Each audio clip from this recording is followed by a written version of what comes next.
How I approach it, I have my own, way of doing it. I'm not some crazy classically trained musician. I'm a drummer by trade. Basically just watch, what Nick and I have kind of cut together, kind of listen. I mean, I don't have a necessary placeholder for it or anything like that. I haven't done anything like that. I just kind of watch it stark and just kind of fresh. My approach is just feel. What am I feeling in the moment? It truly matters.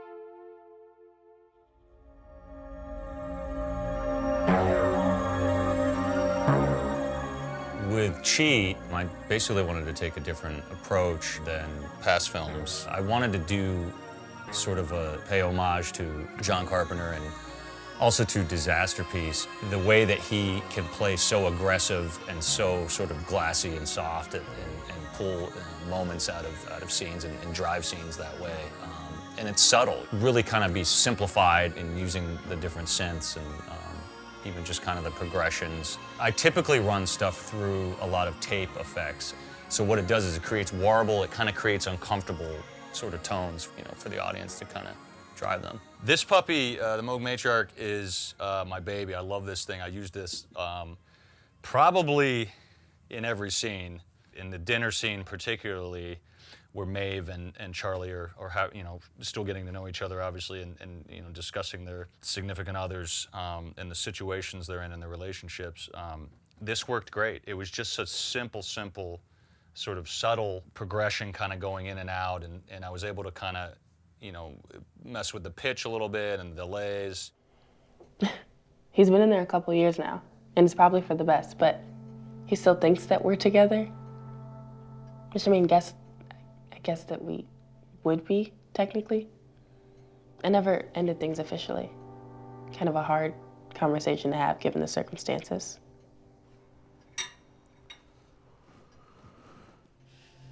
Well, here's the complicated relationships.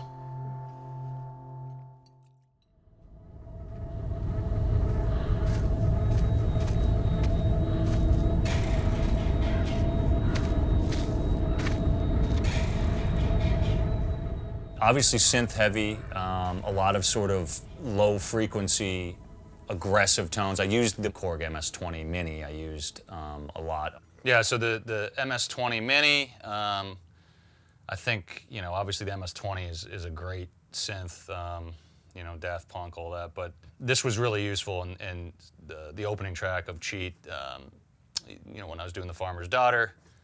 I feel like a lot of that sort of low hum, I was able to do the voltage oscillator and kind of like really just work the pitches. This is the MS-20. I kind of did, get the high cut. It's kind of what you're hearing there. Is that really? So, and then I couple it with the Matriarch, kind of add that. You hear that like the whistle in the beginning, a kind of whistly sound. Like a tea kettle or something. And then the same thing, kind of simple breathing here. It's very simple. You can kind of hear that in there too, just kind of layering in there.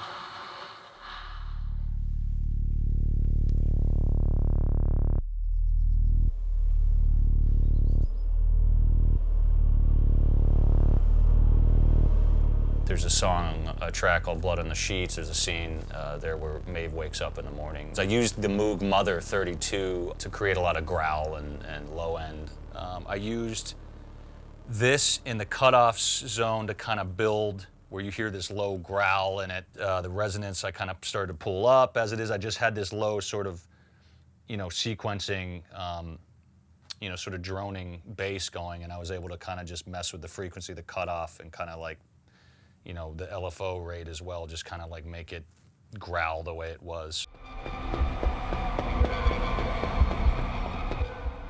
How it helps to know that I'm scoring the scenes when Nick and I are directing. We're on set, filming a sequence. I do know, I have an idea, a rough idea in my head of how that pacing might go with the score. So it helps Nick and I kind of shape the sequence, particularly in the clock tower sequence with Lydia. There's a number of cuts from the basement of the bank building all the way up through the stairwell into the the third floor.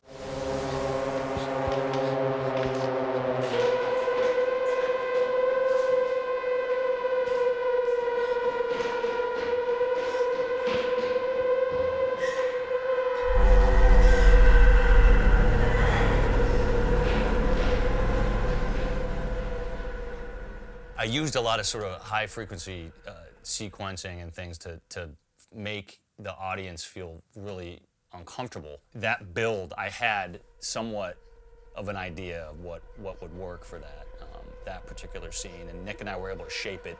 And really, that's one of our, I think Nick would agree, was one of our favorite sequences in the film.